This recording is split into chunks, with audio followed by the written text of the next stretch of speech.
Welcome everyone. I am Nancy Preeta, Assistant Professor from the Department of Computer Science, St. Anthony's College of Arts and Sciences for Women, Dindigul. It's a great privilege for me to conduct the 5 days FDP on operating system, a step into problem solving for NetSet. I thank the management and express my deep sense of gratitude to our respected Secretary, Reverend Sister Margaret Inbasili. I am greatly thankful to our respected Principal, Reverend Sister Dr. Mary Pramila Shanti, for giving me this opportunity and for her guidance in the launch of this FDP. I am delighted in welcoming again each and every teaching faculty from various institutions for joining us, and I thank you all for your participation. An outline of day 1 session includes what is CPU scheduling, objectives of scheduling, different times with respect to a process, CPU scheduling algorithms, problems based on CPU scheduling algorithms. Before seeing what is CPU scheduling, let me give a short note. Usually we develop program codes using IDE and save those programs in local disk. Once we execute the program gets loaded into the main memory and we call that as a process. Hence we usually say the process is a program under execution.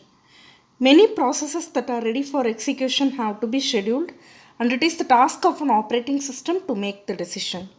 So, what is CPU scheduling means? CPU scheduling is an operating system technique to decide which process will own the CPU for execution. One of the objectives of CPU scheduling is to maximize CPU utilization. Hence, the main task of CPU scheduling is to ensure that whenever the CPU becomes free, at least one process must be scheduled for execution. And coming to the objectives of scheduling, scheduling aims to maximize CPU utilization, to maximize throughput. Throughput is nothing but number of processes completed per unit time, minimize turnaround time, minimize waiting time, and minimize response time. We will see turnaround time, waiting time and response time in the next slide. Here we come across different times with respect to a process. Arrival time is the time at which the process actually arrives in the ready queue. Then completion time is the time at which the process fully completes its execution. Then burst time is the time required by a process for CPU execution. It can also be said as the total time taken by the process for its execution on the CPU. Then turnaround time is the time difference between completion time and arrival time. We can write that as completion time minus arrival time. Then waiting time is the time difference between turnaround time and burst time. That is, waiting time is equal to turnaround time minus burst time. Response time is the time when the process actually gets its first response. So these are all the different times with respect to a process, and we will use all these terms in CPU scheduling algorithms. So these are all the following scheduling algorithms we are going to see today, and let us see how to solve problems using those algorithms. Coming to first come first serve scheduling. Here process execution is done on first come first serve basis, which means a process which enters the ready queue first will be scheduled first. It's a non-preemptive scheduling algorithm, which means an operating system cannot stop or pause a currently executing process. It is easy to understand as well as it is easy to implement. It is implemented using queue data structure. Coming to the demerits, it has poor performance because average waiting time is usually high. One more demerit is convoy effect. Convoy effect is a situation where many processes who need to use CPU for a short time are blocked by one single process holding that resource for a long time. So this is known as convoy effect. Usually convoy effect can be removed by executing processes with lower burst time first, and this can be visualized in the next algorithm called shortest job first. Let us see how to solve a problem using First come first serve scheduling algorithm. Here the problem is given as consider the processes P1, P2, P3, P4 arriving for execution in the same order with arrival time 0 and burst time is given in milliseconds 21, 3, 6 and 2. We need to find the average waiting time using first come first serve scheduling algorithm. The concept used with first come first served is the process that arrived in the ready queue first will be scheduled first. So P1 will be scheduled first, then P2 will be scheduled, P3 will be scheduled, and finally P4 will be scheduled. Let us draw a Gantt chart now. Gantt chart is a horizontal bar chart developed in 1917 by Henry L. Gantt. Using this representation, let us see how to represent the start and finish of the processes. Let us draw the Gantt chart. Process P1 has arrived at time 0. So from 0 to 21 milliseconds, process P1 will get scheduled, which means that P1 will get the CPU first, then P2 will get the CPU, P3 will get the CPU, and finally P4 will be executed. P2 needs 3 milliseconds of execution, so 21 plus 3 is 24.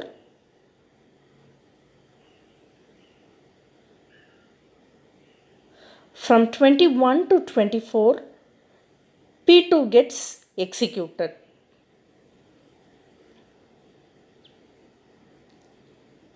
Next P3.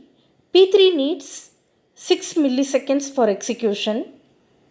So 24 plus 6 will be 30.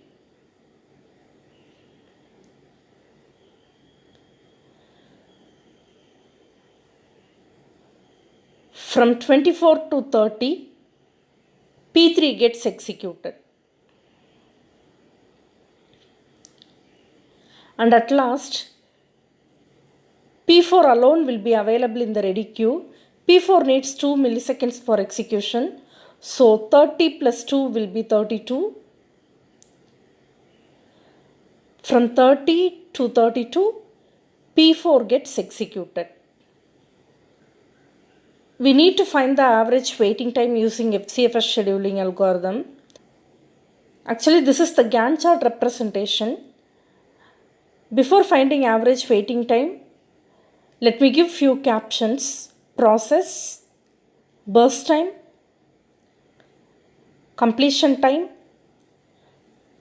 turnaround time, which is equal to completion time minus arrival time. Then waiting time, which is equal to turnaround time minus burst time. Let me take the processes P1, P2, P3 and P4. The burst time of P1 is 21. The burst time of P2 is 3. The burst time of P3 is 6 and the burst time of P4 is 2. From the Gantt chart, the completion time for process P1 is 21. So, let me take the completion time as 21. For P2, from the Gantt chart, the completion time is 24. So, here it is 24. For P3, the completion time is 30. For P4, the completion time is 32.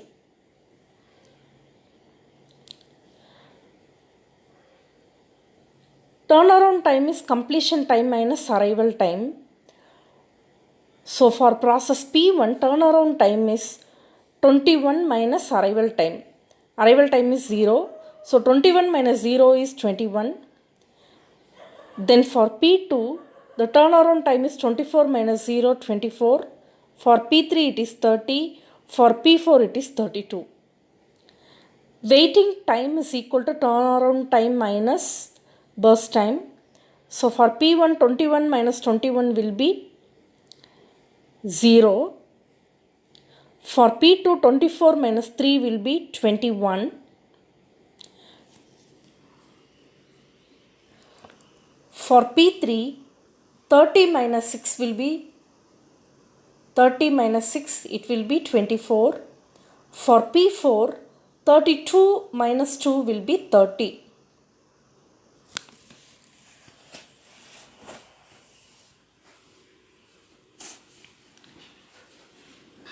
So the total will be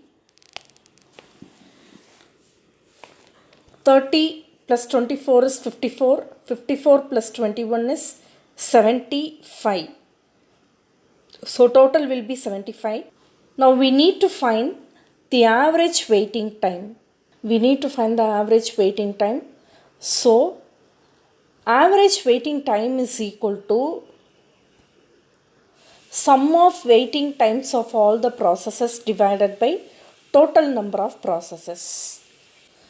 Average waiting time is equal to sum of waiting times is 75 divided by total number of processes is 4. Since there are 4 processes, this is equal to 75 divided by 4 will be equal to 18.75. Since the time unit is given in milliseconds, it is 18.75 millisecond. So this is the way how to compute the average waiting time using FCFS schedule. Let us see about shortest job first scheduling. This scheduling is non-preemptive, which means the CPU cannot be forcibly taken away from the currently executing process. The next thing, it is the best procedure to minimize average waiting time, and the concept used with the shortest job first scheduling is the process with shortest burst time will be scheduled for execution. Then coming to the demerits of shortest job first scheduling, it leads to poor service if the burst time is high.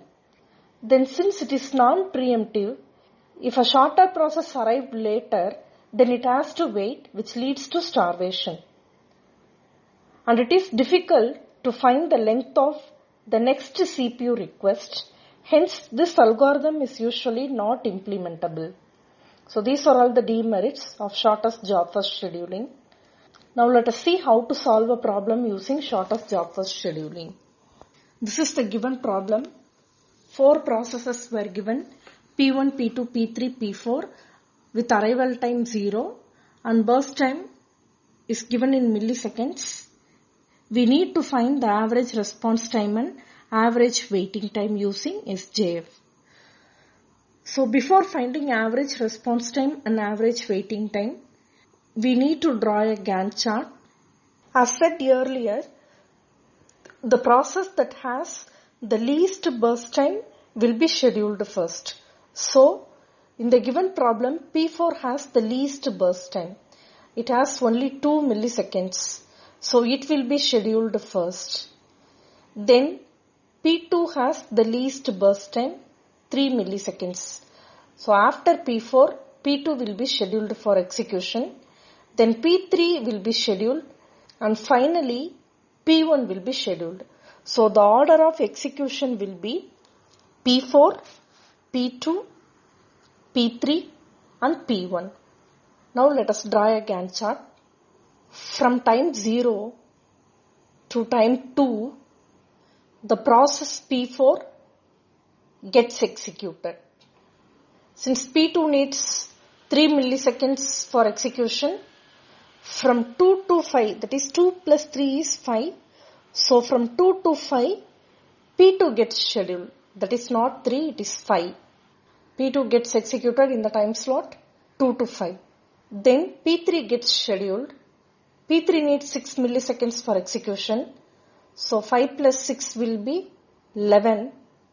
In this time slot, P3 gets executed. At last P1 is available. P1 needs 21 milliseconds for execution. So 11 plus 21 is 32. In this time slot, that is from 11 to 32, P1 gets scheduled. This is the Gantt chart representation for the given problem. Now we need to find average response time and average waiting time using SJF algorithm. In this table, the given processes were taken P1, P2, P3, P4. Then their corresponding burst times are also noted 21, 3, 6 and 2. We need to find completion time. From the Gantt chart, let us find the completion time. The completion time of process P1 is 32. So here we represent as 32. The completion time of P2 is 5. So represent here as 5. Again from the Gantt chart, the completion time of P3 is 11. So let me represent here as 11. Then the completion time of P4 is 2. So here it will be 2. Response time is the time at which the process actually gets its first response. Process P1 actually gets its first response at time 11. So here it is noted as 11.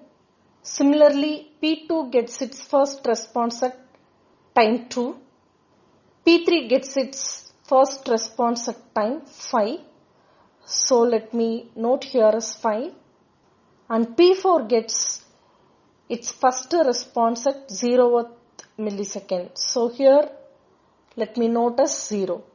Next thing we need to compute is turnaround time. Turnaround time is equal to completion time minus arrival time. For process P1, completion time is 32 and the arrival time is taken as 0. For all the processes, the arrival time is taken as 0. So 32 minus 0 will be 32 for process P1. For P2, turnaround time will be 5 minus 0, which is 5. For P3, 11 minus 0 is 11. For P4, 2 minus 0 will be 2 minus 0 will be 2.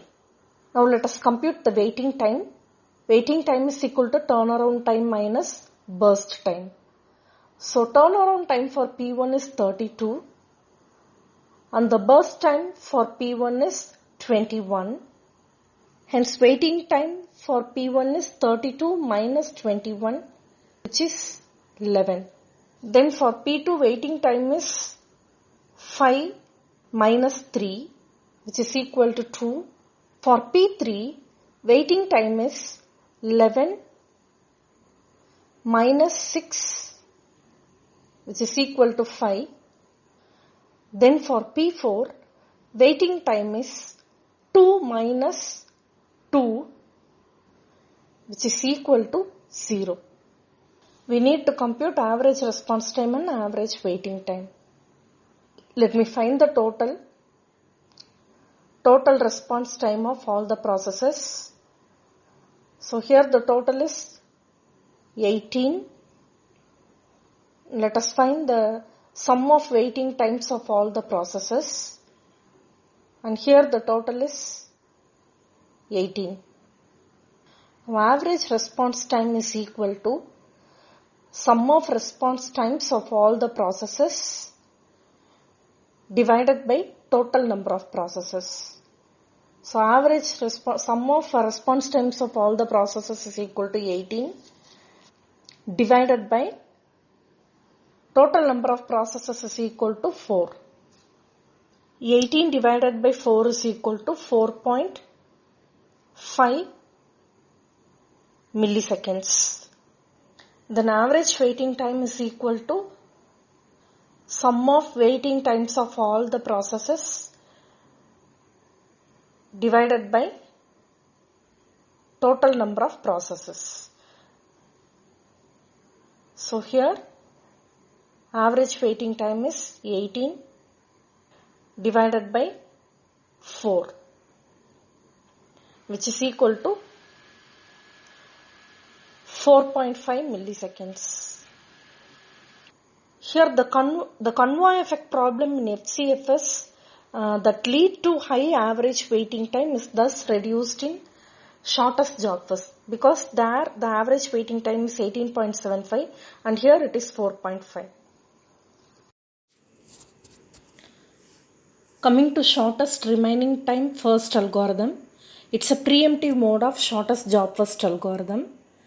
Currently executing process can be preempted if a shorter process arrives at a later time and it leads to less average waiting time.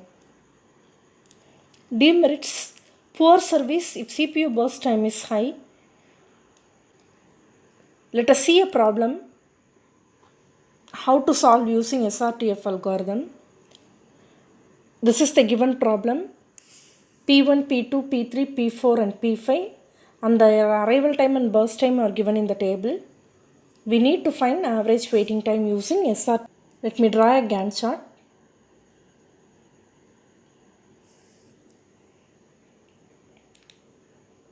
At time 0, only P1 has arrived.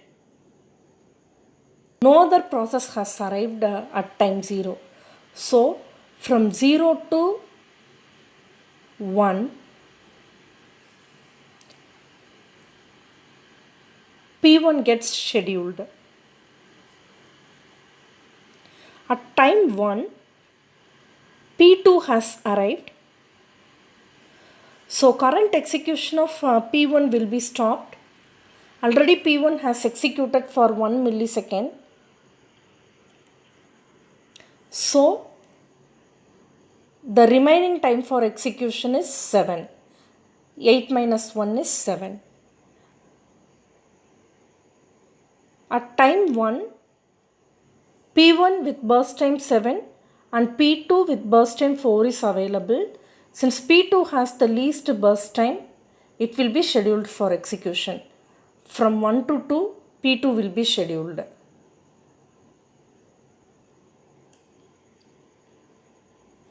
The remaining time for P2 is 3.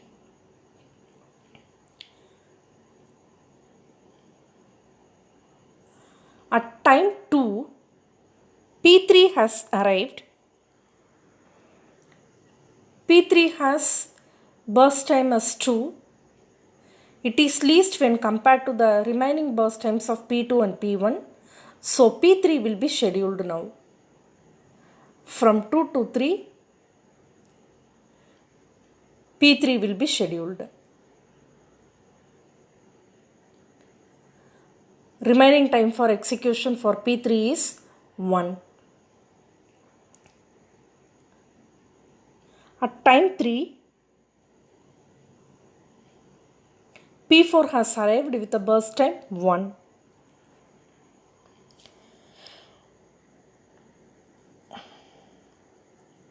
That is, if both CPU burst times are equal, then scheduling is done on their arrival times. So, P3 gets scheduled now. From 3 to 4, P3 again gets scheduled. P3 has fully completed its execution now. At time 4, P5 has arrived with a burst time 3.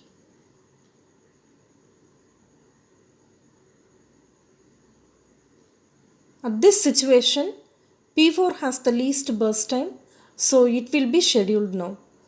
From 4 to 5, P4 will be scheduled.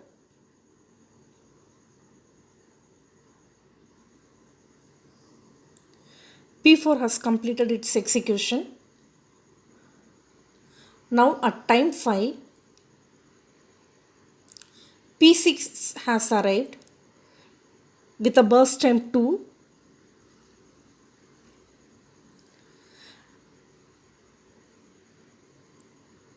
When compared with the burst time of all the other processes, P6 has the least, so P6 will be scheduled now. That is, from 5 to 7,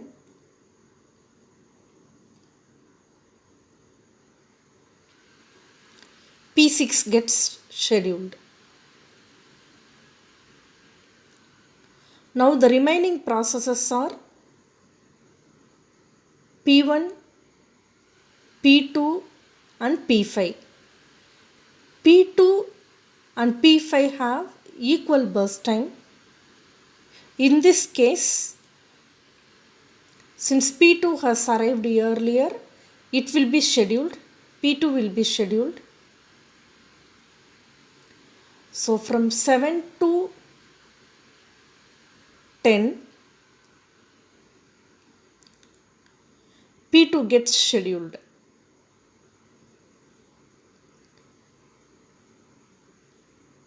P2 has fully completed its execution. Then when compared with P1, P5 has the least burst time, so P5 will be scheduled. From 10 to 13, P5 gets executed.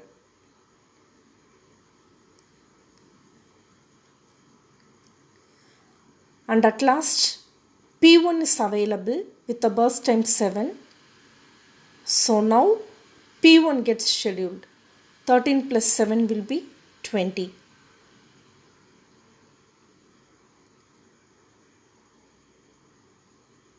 In this time slot, P1 gets executed.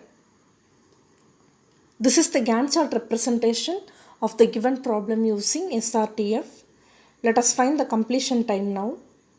Completion time of P1 is 20. The completion time of P2 is 10.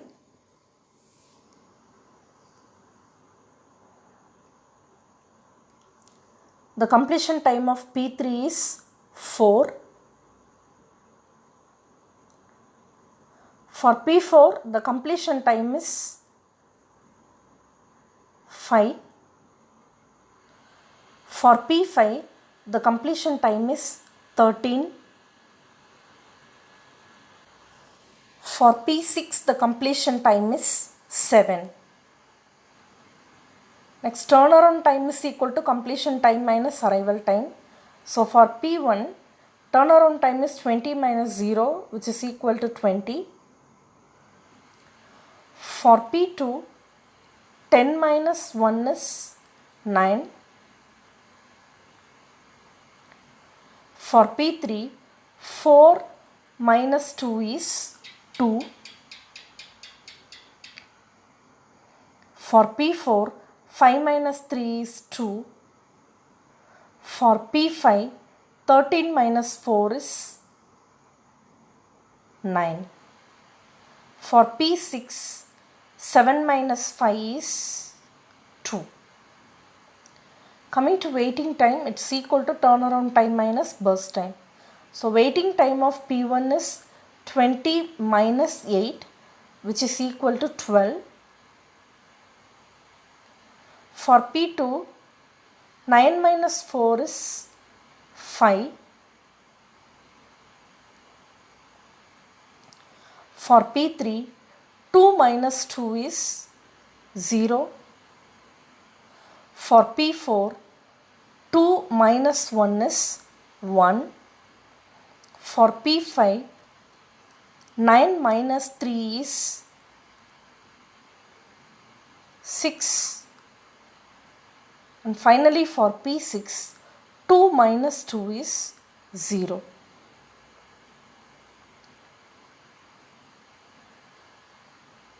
When we compute the total,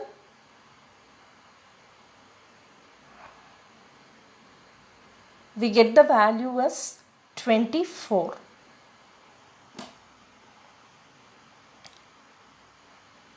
Now we need to find average waiting time. Average waiting time is equal to sum of waiting times of all the processes divided by total number of processes.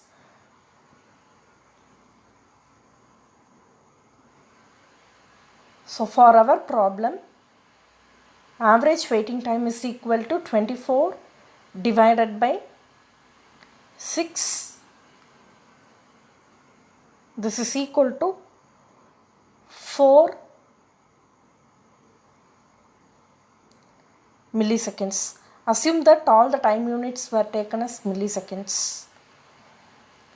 So this is the average waiting time for the given problem using SRTF algorithm.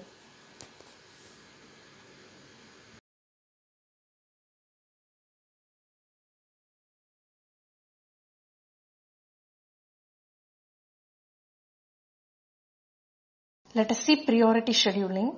Priority scheduling can be preemptive or non-preemptive, and here each process will be assigned a priority.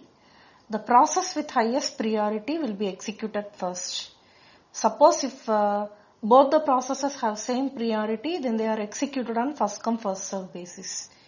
The demerits for priority scheduling is starvation. The starvation will lead to indefinite blocking in case of low priority process. So the solution for starvation is aging technique. Aging technique is usually used to increase the priority of a process gradually if it spends more time waiting in the ready queue. Let us see a problem based on priority scheduling algorithm. This is the given problem. Consider the processes P1, P2, P3, P4 arriving for execution with arrival time 0 and priority 2, 1, 4, 3. 2 for process P1, 1 for P2, 4 for P3 and 3 for P4. And burst time 21, 3, 6 and 2. We need to find the average waiting time using priority scheduling algorithm. Here, generally lower the priority number, higher the priority of the process. So, the priority number for P2 is lower, so P2 will be scheduled first. Then the priority number for P1 is 2, so P1 will be scheduled next. Then P4 will be scheduled, and finally P3 will be scheduled. Let me draw a Gantt chart. So from 0 to 3, since P2 has the lower priority number 1, it will be scheduled first. It needs 3 milliseconds for execution, so from 0 to 3, P2 gets executed. Next P1. P1 needs 21 milliseconds for execution. So from 3 to 24, that is 3 plus 21 is equal to 24. In this time slot, P1 gets scheduled. Then P4 will be scheduled. P4 needs 2 milliseconds for execution. Hence, 24 plus 2 is 26. In this time slot, P4 gets executed. And at last, P3 is the lower priority process. So P3 will be scheduled at the last. It needs 6 milliseconds for execution. So from 26 to 32, P3 will be scheduled. This is the Gantt chart representation for the given problem using priority scheduling. We need to find the completion time. For P1, the completion time is 24. So here let us take the completion time is 24 for P1. Then the completion time for P2 is 3. So here it is 3. For P3 the completion time is 32. So let me note here as 32. The completion time for P4 is 26. So here let me note as 26. Next, turnaround time is equal to completion time minus arrival time. So for P1, 24 minus arrival time. Here the arrival times of all the process is taken as 0. Hence 24 minus 0 will be 24. Then for process P2, turnaround time will be 3 minus 0, which is 3. For P3, the turnaround time will be 32 minus 0, which will be 32. For P4, it will be 26 minus 0. So it is 26. And coming to waiting time, it's equal to turnaround time minus burst time. So for P1, waiting time is 24 minus burst time is 21. So 24 minus 21 will be 3. For P2, 3 minus 3 will be 0. For P3, 32 minus 6 is 26. For P4, 26 minus 2 is 24. Computing the sum of waiting times of all the processes, we get the value as 53. Average waiting time is equal to sum of waiting times of all the processes divided by total number of processes. So that is 53 divided by 4, since there are 4 processes. This will be equal to 13.25 milliseconds. So this is the value for average waiting time using priority scheduling algorithm.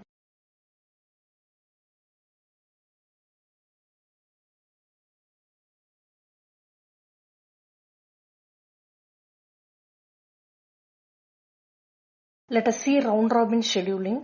It's a preemptive scheduling. Here each process is provided a fixed time for execution. We say that as time quantum or time slice. Process is preempted once the time slice expires. And here context switching is used to save the states of preempted processes. Coming to the demerits of round robin scheduling, if time slice is very small, then large number of context switch occurs. If time slice is high, then RR will just work like FCFS. So the solution can be 80% of CPU burst should be shorter than time slice. Let us see how to solve the given problem using round robin scheduling. 4 processes were taken with arrival time 0 and burst time. We need to find the average waiting time using round robin scheduling. Here the time slot is taken as 5 milliseconds. Now let us draw the Gantt chart. For every process, 5 milliseconds will be allocated. Once the time slice expires, the next process will be scheduled for execution. So here the order of arrival is taken as P1, P2, P3 and P4. So P1 needs 21 milliseconds for execution. Hence from 0 to 5. Why it has been taken as 0 to 5 means the time slot is only 5 milliseconds. So 5 milliseconds alone will be allocated for a process. Already P1 has executed for 5 milliseconds. So 21 minus 5 will be 16. Still P1 needs 16 milliseconds for execution. Process P2, 3 milliseconds for execution. So just 3 milliseconds alone will be allocated for P2. So from 5 to 8, P2 gets scheduled. P2 has fully completed its execution. Then P3, the burst time of P3 is 6. 5 milliseconds will be allocated for P3. That is from 8 to 13. P3 gets scheduled. Remaining P3 needs 1 milliseconds for execution. Then P4 needs only 2 seconds. So from 13 to 15,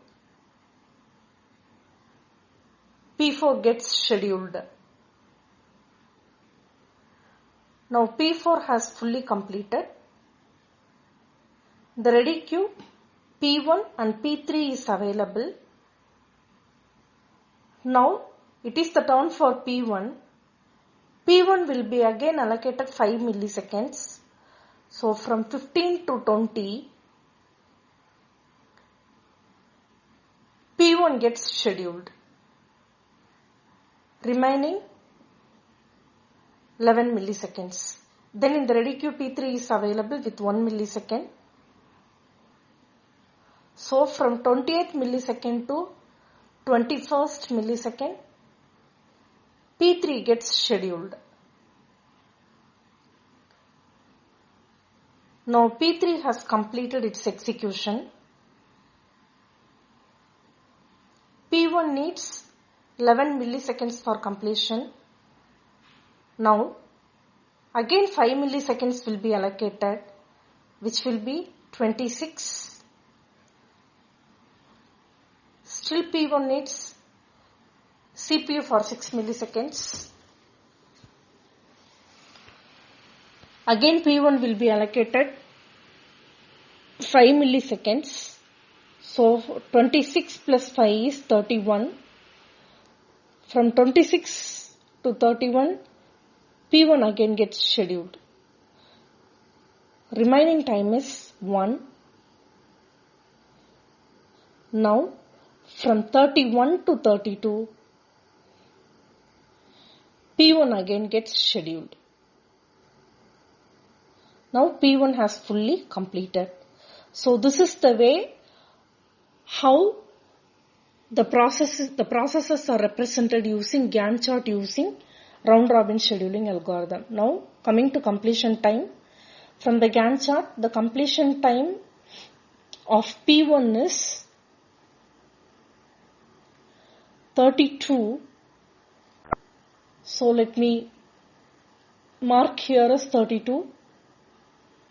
Then the completion time of P2 is 8. So here it is 8. The completion time of P3 is 21. Let me note here as 21.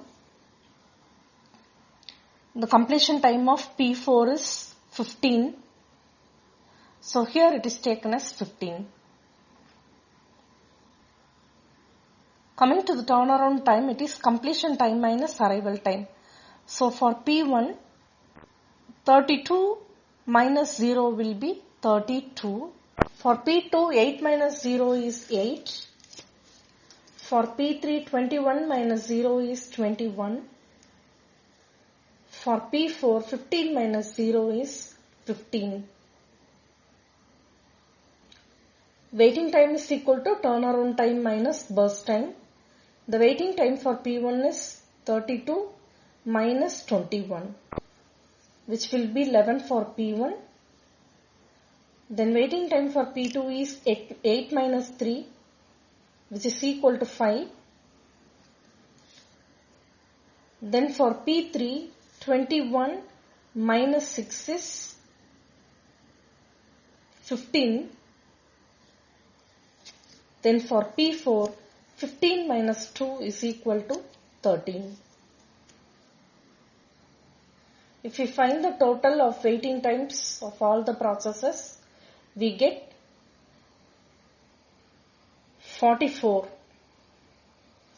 So the average waiting time is 44 divided by 4, which is equal to 11 milliseconds. This is the average waiting time of the given problem using round robin scheduling. That's all for today's FTP. Thank you all.